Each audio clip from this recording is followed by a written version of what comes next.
Hey everyone, welcome back to the channel. On today's video, what I'm going to show you is my diagnosis and beginning of a restoration, or what I would call a restoration, for a buddy of mine, Jimmy Diresta. Some of you guys might know him.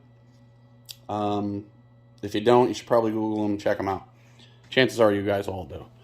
Alright, this is a Clinton 700 AM engine. It's an older one. It was like a mid-40s to late 40s, single cylinder, neat little engine. He bought it at a flea market or somewhere. I'm not 100% sure, but it is a cool one. And this engine actually was made for Montgomery Wards, and probably from what I can, from my internet slew work, this came on a reel mower that they had back in the late 40s. Something that Montgomery Wards was manufacturing and selling. So it's a cool little motor, oil bath air filter. It's neat. So what I'm going to do in this video today is I'm going to do a compression test, dry and wet, 3 times each one, just to try to assess the health of this thing and if it's going to be a simple job, or if it's going to be like an actual re-ring it, hone it, possibly bore it to make it run like brand new. But I say restoration. The reason why I say restoration is I want to leave all this really cool patina. This patina is just awesome. So what I'm going to do is I'm just going to do a very, very light scuff with some probably Scotch-Brite, something of that nature, and then just do like a satin clear on it. I don't want it super glossy. I want it just nice looking. I want to hold all this patina in. Like the oxidation on the head, you definitely want to save that. This ear was busted off, and this one's getting ready to break, but I want to leave all that kind of stuff. It's just cool. It's just really cool. And as far as the block is concerned, I will literally just put it in a parts washer, clean it. Maybe I'll go to my buddy Nick and Steve's and use their hot tank and hot tank it. But today's focus, let's see if this thing's healthy or not. And see if we have to really go too crazy. If we don't have to go too crazy on rebuilding it. Okay, so here's how I'm going to show you guys how I do a compression test. It's really simple. I know a lot of people probably haven't had the need to do it, but I'm going to show you how to do it, and that way you'll get an accurate result, or darn near accurate result, every time. Now, I'm not sure if you can see this, but there's a little rubber seal on it. You want that kind of crushed down a little bit, hand tight, not crazy. And when you're doing a compression test, make sure that rubber seal's on there, otherwise you're just going to shoot yourself in the foot. Okay, we got the gauge lined up for you in a decent spot so you can see it in the camera, and I can see it too. And we're going to do a dry and a wet test. And a dry and a wet test consists of dry cylinder with just the oil that's in the engine. The engine oil in this is pretty freaking old, but it'll be enough to lube the rings up a little bit. So we'll do that 3 times, record the numbers. And then what we'll do is we'll take a little bit of penetrating oil, spray that down inside the bore. You can do automatic transmission fluid, even a little bit of oil, and we'll see if those numbers increase to let us know the health of the rings, health of the crosshatch in the bore. Just let us know if the thing's good to go. Now, this is very critical. You need to know the rotation of your engine. If you spin it backwards, you're not going to hurt it, but you're not going to get the results you need. The exhaust is going to act as the intake, and the carburetor is going to act as the exhaust. Another thing I want to bring to your attention too is you want to do these tests wide open throttle. An engine cannot breathe. It's essentially an air pump. It cannot breathe if the intake is not wide open. A lot of people want to dispute that. Don't listen to them. I'm telling you right now, if you're going to compression test something, wide open throttle. Okay, spin it the right way. Let's see if we can't get a good reading.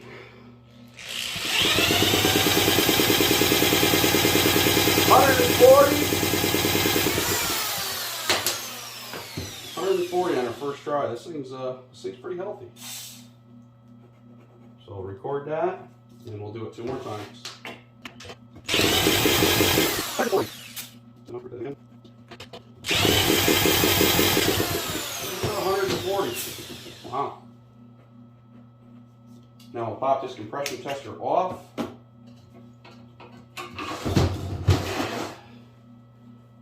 training oil down in there, and we'll do our wet test to see if that makes a difference. You just give her a little blast down in the cylinder, turn it around by hand a little bit. And then we got adequate oil in there, and we can do our wet test now. Just to see if those rings seal up a little bit better. 140, I shouldn't even be continuing this. I should just be moving on to the next thing, but for educational purposes, I'm going to show you that there will be a slight increase, but not that much on this one because this engine is already really healthy. Especially for an oldie. Alright, hopefully you guys can see the gauge.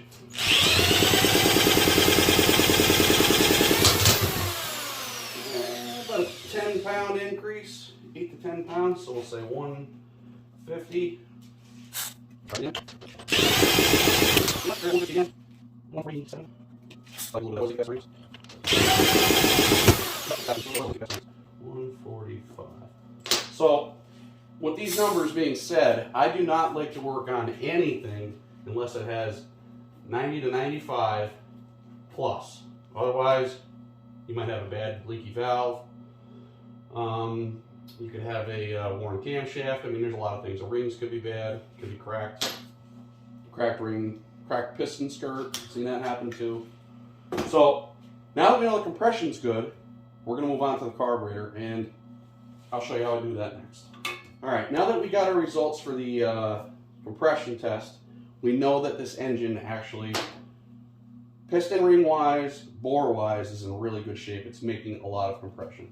So what we're going to do is we're going to dive into the carburetor and see if we can't figure out, I don't know the history on this engine. If it sat, if it didn't sit for a long time. Oh man, look at that. Oil bath, air filter. Isn't that cool? You literally just put a little bit of oil up into the top of this. See the oil level right to here. Traps all the dirt particles. It's pretty cool. I'll get a flathead screwdriver, start popping this apart and seeing if we can't find if there's any issues going on with this.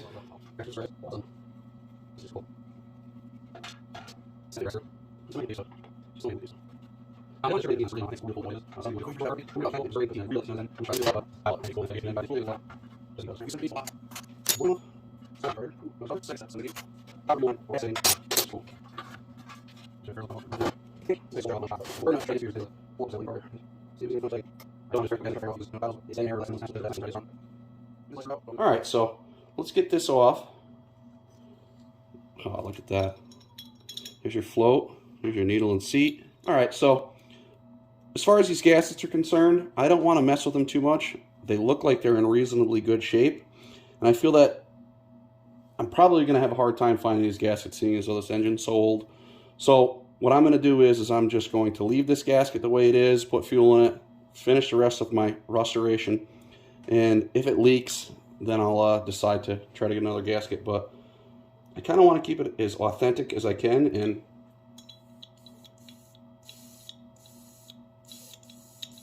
it works, so if it ain't broke, don't fix it.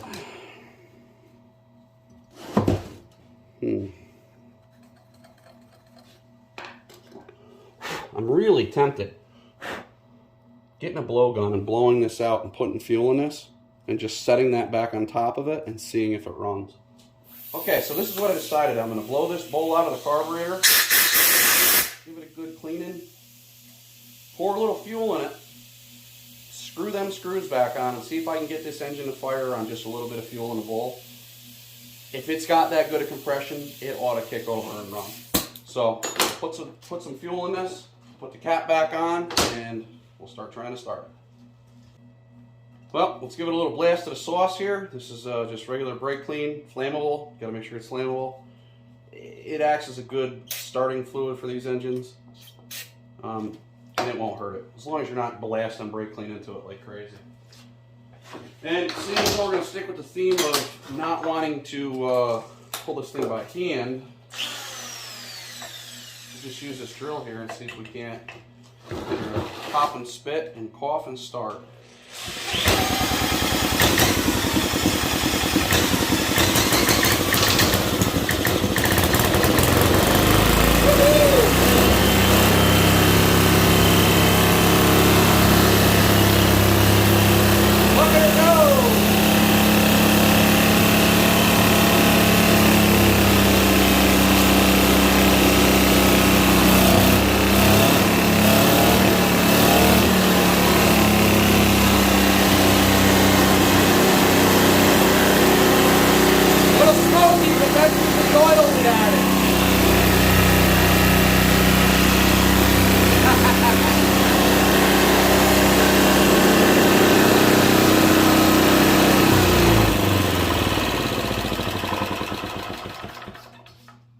would have to say that that is one good running mid-40s engine.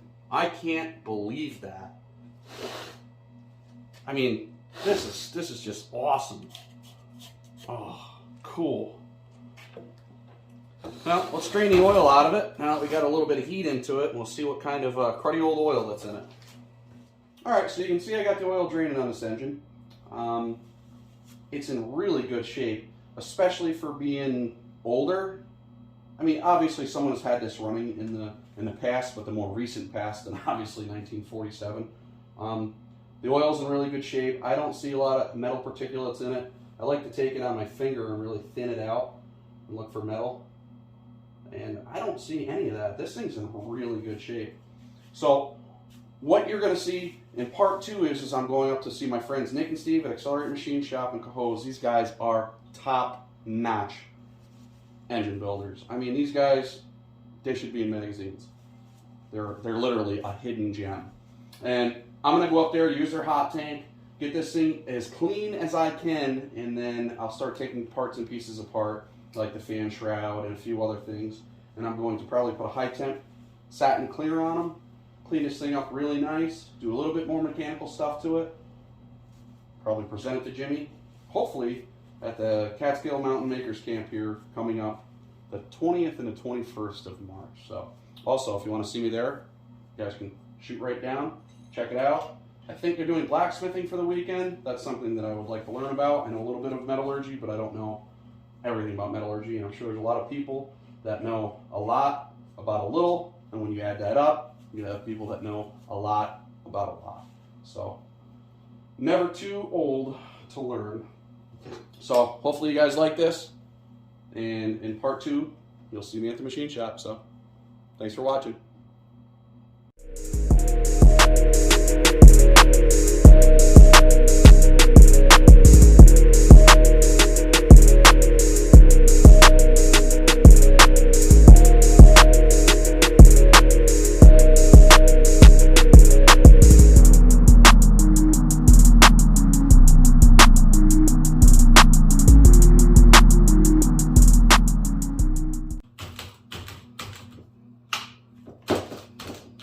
Man, let me show you what we do with DeWalt drills that don't work right around here.